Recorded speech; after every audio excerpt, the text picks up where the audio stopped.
We are on to the Week 11 Sunday slate, and I want to share my card on the Bleacher Nation Fantasy app that's going to turn $10 into $60. First off, Bleacher Nation is running a promotion for new users for Jahmyr Gibbs more than half a rushing yard, so you know we have to take advantage of that. The second leg is Quentin Johnston more than 39.5 receiving yards. Now, Johnston has been over 40 yards in 7 out of 9 games this year, and I think the fear with this line is that he had a recent 2-game streak with 2 catches for 30 yards total over those 2 games, and the Chargers do have a tendency to struggle through the air with all of their offensive line injuries. However, he's been over 40 yards in 2 straight games, and he plays a Jaguars defense that has been shredded by opposing outside wide receivers, having been hit for over 200 yards by Jamar Chase, JSN, Nico Collins twice, plus 55 or more yards to Terrell McMillan, T. Higgins, and Tyquan Thornton.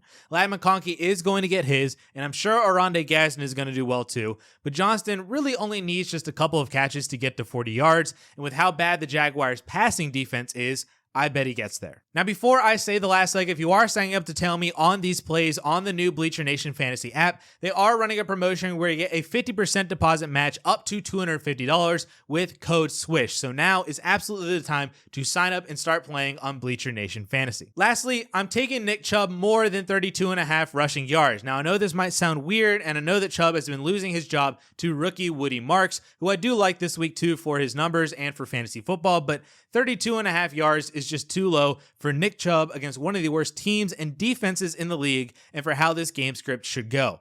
Chubb has actually been over this number in 8 out of 9 games this year and has hit in each of his last 3. And in Texans wins, he is averaging over 50 yards per game on nearly 12 carries per game, including their earlier matchup against Tennessee this year when Chubb rushed for 47 yards on 13 carries. Marks is leading the backfield, no doubt, but Nick Chubb should still see enough work to get to 33 rushing yards. I mean, that's only 3 yards per carry on 11 carries in a game where they should win by multiple scores against a terrible Titans defense. It is just too low of a line.